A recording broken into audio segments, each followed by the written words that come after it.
Welcome to the session of Digital Modulation. I am Jean George, Assistant Professor in Department of Computer Applications from BSSS College, Bhopal.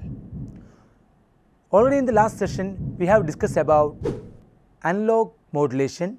So, in this session, we are going to discuss digital modulation. So, first of all, we can check what is digital modulation. Digital modulation is the process of encoding a digital information signal into the amplitude, phase or frequency of transmitted signal. That means we are varying these features like amplitude, phase or frequency of transmitted signal, and we are representing our data signal in that transmitted signal. Commonly it is called as a carrier signal. Carrier signal is representing this data signal. Then encoding process affects the bandwidth of the transmitted signal. It is robustness to channel impairments. So, with respect to channel impairments, the quality of encoding signal will be vary. So, that we can check first of all what are the impairments, channel impairments. So, when you check, you can see there are main three impairments factors are there, that are attenuation, distortion and noise. So, attenuation, in a simple way we can say that is loss of energy. That means when you send a data signal to a long distance, in that case after a specific range it will start to weak that signal. So, automatically whenever it get a collision, there is a chance to lose data, and even after a long distance that signal will not reach to the destination. The second point is distortion. It means the changes in the data signal, like sometimes because of some collisions there is a missing of some data bit from the information signal. So, this will create a result that we will get the data as an output, but that will be a partial data. We will not get the complete one. And the third one is noise. Noise means there is a chance to get unwanted signal, because multiple signals are transferring through the same medium. So, there is a chance of mix up with multiple signal. So, in that case the signal which we are transferring, that is our data or information signal, that will mix with some other information, that information commonly called as noise signal, because that is not the exact information which we need. So, that is called as noise signal. So, when we detailedly check about this attenuation, here you can see a signal like that is the original signal. This one is the original signal. Then through the data transfer, sometimes it will attenuated, then the form of that signal will be like this. Then again after a length, after a distance, sometimes we will use some repeater to amplify this signal. So, after the amplification, after restructuring or amplification, we will get a result like this. So, in this way we are transferring the signal. So, that time the attenuation will affect that data transfer. So, here you can see attenuation is measured in decibels. It measures the relative strength of two signals or one signal at two different points. Two signals means there will be a set of signals we are transferring, or data signal and carrier signal is there. So, with respect to the comparison we can evaluate the quality of that signal and we can check the effect of attenuation. Other than that, we can measure the same signal in different points, then we can find out how much attenuation effect is there. Next one is distortion, that is the second factor. So, in the case of distortion, here you can see a graph or diagram. So, in this we can see whenever we combine some signals, like sometimes we want to combine 2 or more signals, then we want to send.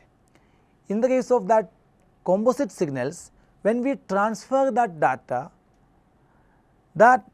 transfer will really comfortable with any specific frequency of the signal. So, that specific frequency will transfer in a proper way, but that will affect the some other frequency types. So, here you can see 3 signals are there. First signal, this is the first one, and here this is the second one and third one. These 3 signals are with 3 different frequencies. Then when it comes to the result, like this is at the sender area, then this is at the receiver area. When we come to the sender part, you can see it is a very nice composite signal, and we can see the original form of that signals here. Then when we come to the receiver part, we can see the first signal that reached to the receiver section with the proper way, it is an exact way. There is no change in the attributes of that signal. But when we check second and third signal, second one and third one, these 2 signals, its phase is varied. That means there is a set of changes or factors affected that signal, some data missing is there. So, after when we check the composite signal at the receiving section, we can see the format of that signal is varied. So, that means some distortion is happened. So, this is what we can say, when we transfer the data, we are losing a set of data, that is will be in the different attributes. Anyway, we are losing some set of data that changes that complete signal. This effect we can say distortion. And third factor is noise.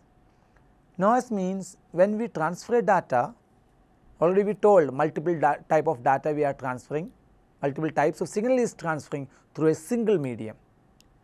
At that time, there is a chance to happen some different types of collision in between signals.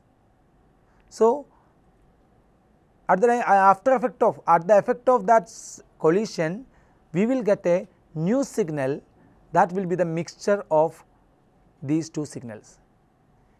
So, in receiving end, when we check the input signal and output signal, we can check that variation, like input signal is mixed up with some more signal, but really what happened, some extra data which really we do not want, that is mixed with this signal. So, we are getting a set of noise data. Really there are different types of noise, like induced noise, crosstalk noise, thermal noise, impulse noise, like a number of noise are there. Basically, already we discussed these 3 types of impairments. First one already we will check, that is attenuation. Commonly when we talk, we can experience this when we communicate through mobiles or telephones. Sometimes we feel voice is weaker or volume is very less. That is the example we can say in the case of attenuation. But in the case of distortion, we can say commonly in the case of landline phones, if you are talking, you can experience like mix up of distortion, like some data specific area you are not getting, skipping off some bit of data that you can experience. Then in the case of noise, you can experience crosstalk, like you are talking to one person, but after some times that opposite side, that person is changed, you are talking to some other person, really you do not know who is that.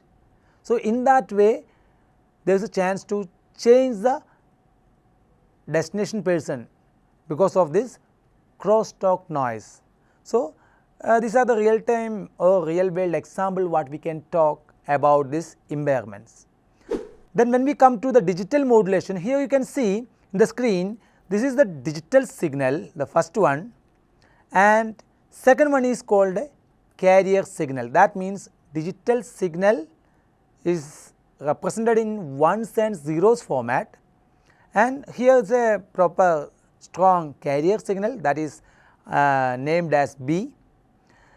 Now, what we are going to do is, in the case of digital modulation, we are going to change or vary the properties of carrier signal with respect to that digital signal. For example, there are different types of variation you can see. In the case of signal C, you can see when the digital signal is 1, then that carrier signal is showing the proper strength. When the digital signal is 0, then carrier signal, its amplitude is 0 or very less. Here you can see that. Then when you come to the next section, like when the digital signal is 1, then carrier signal is in full strength. Again when it is 0, then again it is come to amplitude is come to near to 0. So, the same format in the second, frequency modulation and phase modulation. So, we are going to detailedly discussing these digital modulation now. First of all, why we are doing this digital modulation? What are the advantages? Really, is it needed or not? When you use digital modulation methods, it will give you more information capacity. That means at a time you can send bulk amount of data. So, more information capacity they are providing. Then high data security, like when we transfer data, really we should ensure data security and data quality. So, in the case of digital modulation, when we modulate the signal, that will also provide a level of data security. Then quicker system availability. When we modulate and send a signal, the data transfer will be more reliable in a good quality. So, data transfer will be more faster than the previous one also. So, in that way when we check, we can say even we are using different techniques. Multiplication is another technique that we are going to discuss in the later section.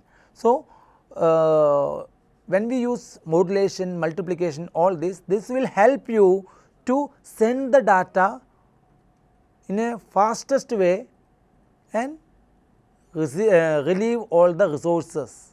So, automatically system availability will increase.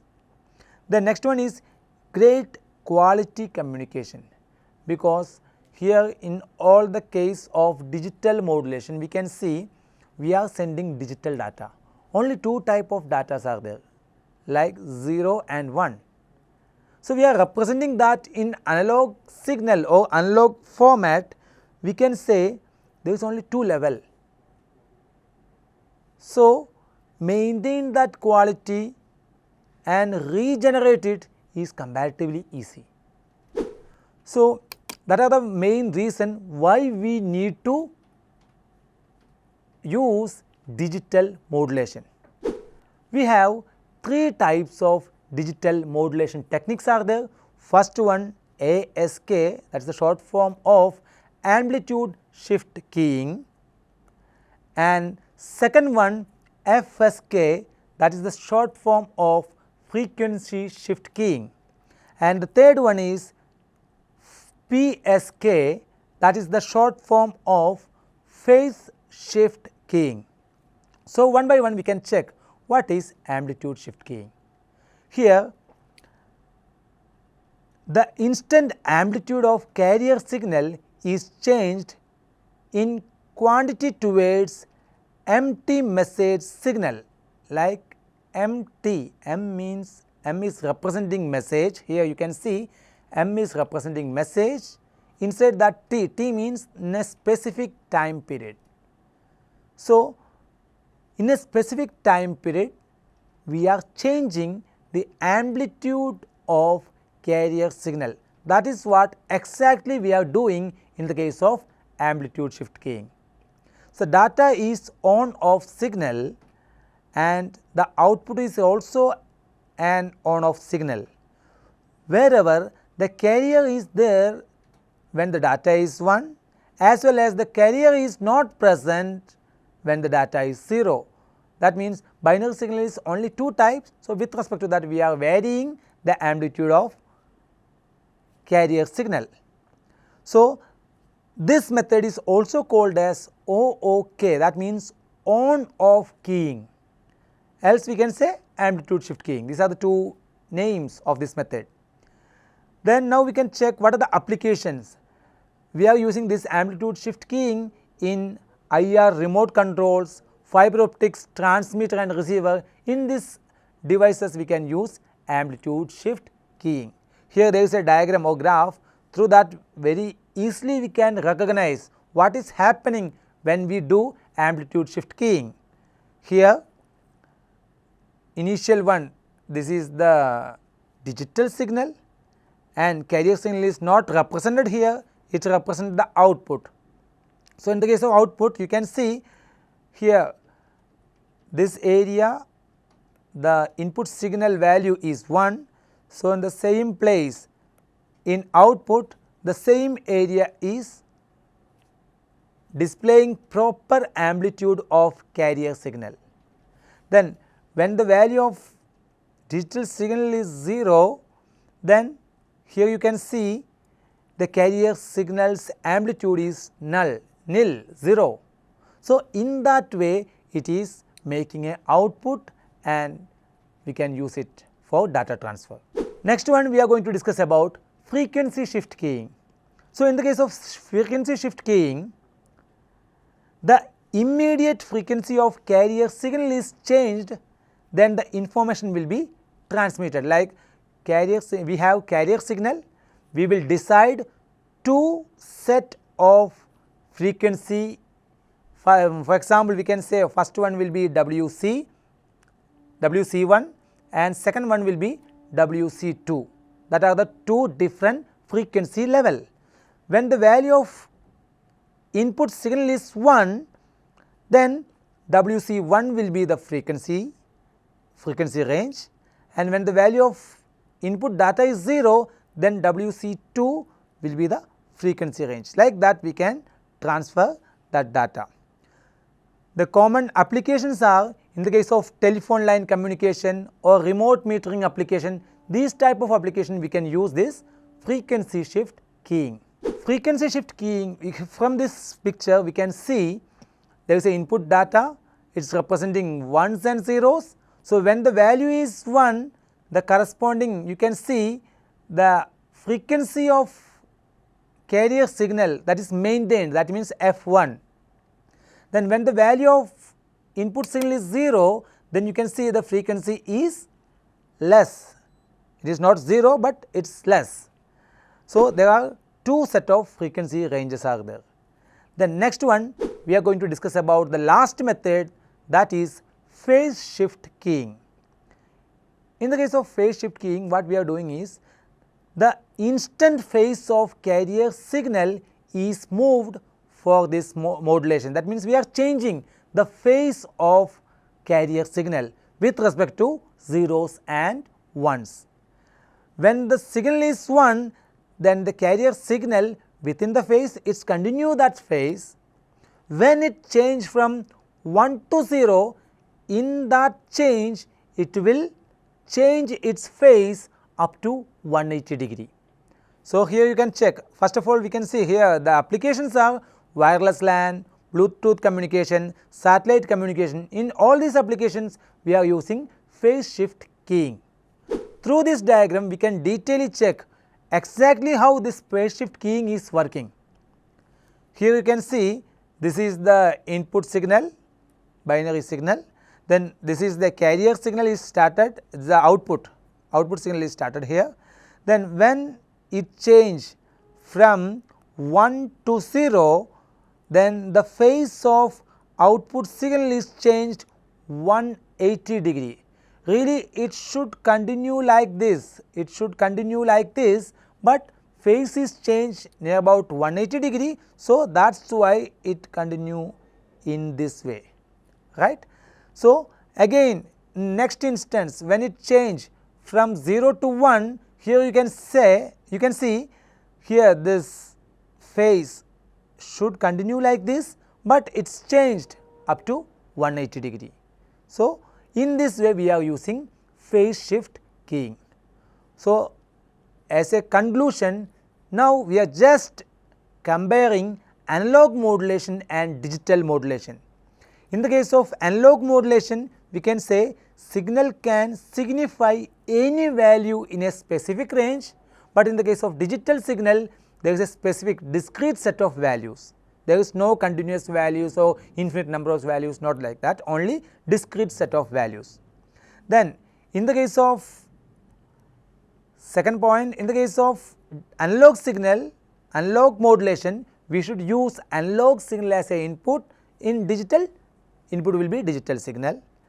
Then in third point we can see common natural voice or natural whatever audio data you are taking, that will be a analog signal. Very easily we can transmit it from sender to receiver. But in the case of digital, we will capture it, then we need to convert it using a ADC. ADC means analog to digital converter. Using that we need to convert, then we can use it or transfer it. And in the case of analog signal, it is not easy to disconnect the signal from noise. That means separation from the noise is very difficult in the case of analog, but in digital very easily we can separate noise from the information signal. So, after effect we will get very good quality signal in the case of digital modulation. So, thank you so much. Have a nice day.